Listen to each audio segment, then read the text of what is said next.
Hello, my friends, and welcome to episode, what are we on? 264 of Stamped Together Saturday. It is Amy in the basement studio pre-recording because I am in the air right now, I think. I am in the air on my way to Florida, to Orlando, to meet with my son and his wife, and I'm with Grace. We're all four going to be together for the next few days. And then Grace and I are off to the incentive trip at Disney World. We're staying at the Grand Floridian, and I've heard really good things. So I cannot wait to get there. I'm sure I'm going to have a great time on vacation, and you are going to hear from me because it is because of you that I am on that vacation to begin with. So I want to thank you so much for your support over the past, many years, but also for the past 18 months or so when I was earning the Florida incentive trip. So thank you so much. And thank you for being here to create another amazing card. Hi to all of you regulars out there that come every week, and hello to all of the newbies as well. So we're happy to have you here, and we're happy to be creating this card. That we're going to make today is really, really simple. And I am using gorgeous designer series paper, and I think you're going to love what you see. So let's flip the camera. Let's make a great card. And don't forget, I want to see yours in the comments below. All right, let's flip. Here is our beautiful designer series paper that we are using today. Just look, this is the same piece, different sides of the same piece. And we are pairing it with, for me, I'm not going to use white or vanilla. I'm going to use basic beige. And it is because of this gorgeous paper that is aptly named Beautiful Gallery. So I came on and said beautiful paper because it really truly is. It's called Beautiful Gallery. And it is new in the 2025-26 annual catalog. And you can see all of the gorgeous designs. Some of them are scenes. Others are just beautiful florals and even treescapes. And I have fallen in love with this paper and have been actually playing with it quite a lot lately. Look at that one. You could just frame that and hang that on your wall. It's so pretty. And then, of course, there's the one I'm using. And there's another. And the vase of flowers, which has, I think, already become a little infamous.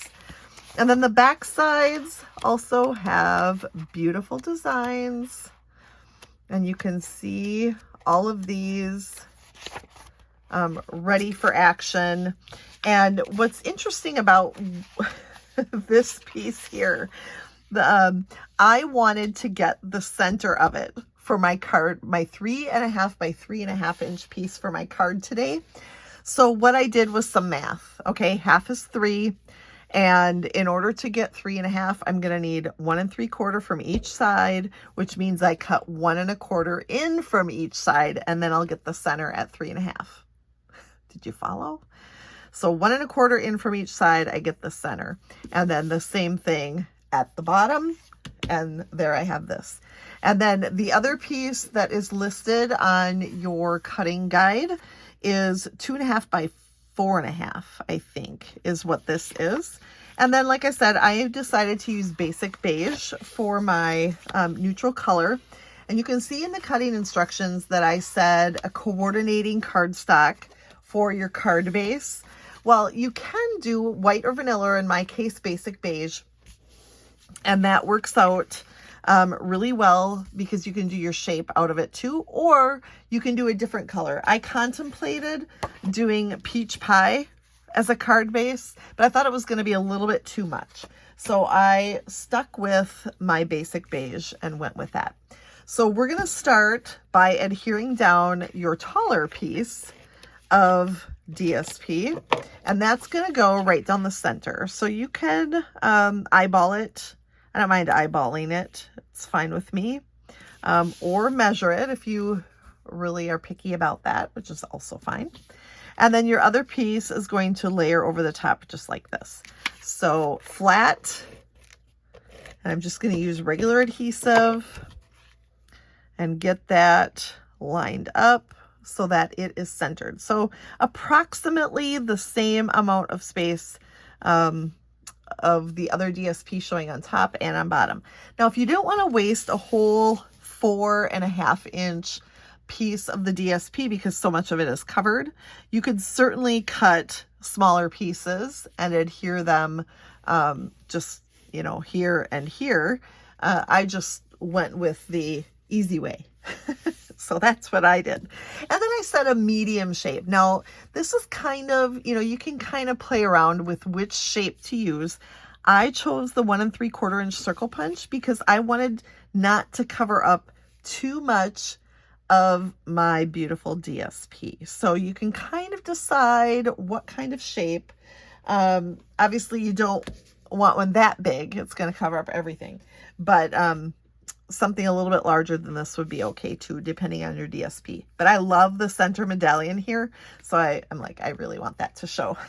And then I'm grabbing Lost Lagoon for my sentiment ink color. And this is my jam right now. Impressions of Bloom. On Tuesday, I released a video tutorial on YouTube of the amazing easel card that I made. And it's so sweet and not as hard as it looks, I think. But I released that video because I am gaga over that whole sweet collection. And so I wanted to use at least one part of it for this card. And I'm going to use the sentiment, thanks for being there. And it's 2 separate stamps, but I've mounted them together on one block. And then I'm going to ink that up in Lost Lagoon. And we're going to stamp that on our 1 3/4 inch circle.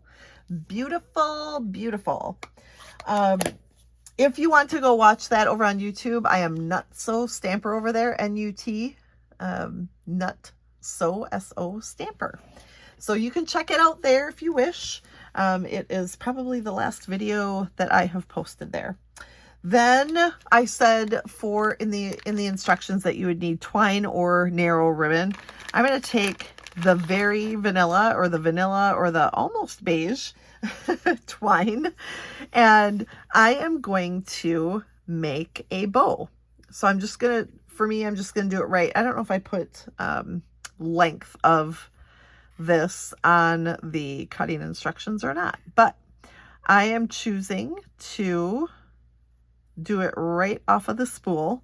And what's going to happen is I'm going to lay that here, and then I'm going to do this over the top. So you want to make sure your tails and your loops are long enough that they're going to show outside of this. Now, a couple different ways that you can adhere your twine. You can use mini glue dots.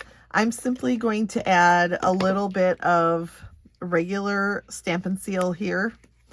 I'm going to put that just down like that because that will hold it into place. And then I'm going to add my dimensionals to the back of my circle. So I love this layout because it's simple and it uses a couple of pieces of DSP, which goes into my stash a little bit, which is great. And of course I wanted to showcase this beautiful paper for you today. So I hope you enjoyed it. Watch for me to be sharing photos and fun things that we're doing in the meantime. Isn't that a gorgeous card? Yeah, I'm kind of in love with it. Make sure that you are creating. This is an easy one. You can do it. I want to see yours. You can add adhesive backed embellishments or whatever makes you happy to jazz it up a little for yourself. And then share it in the comments. I want to see it. Thanks for joining me. Thanks for watching. Next week, again, we will still be gone. So please come and watch another great card demonstration for Stamp Together Saturday. And I will see you live the week after, which I think well, I hope live. That is Memorial Day weekend, I think. All right. Well, take care and have a great week. And I will miss you.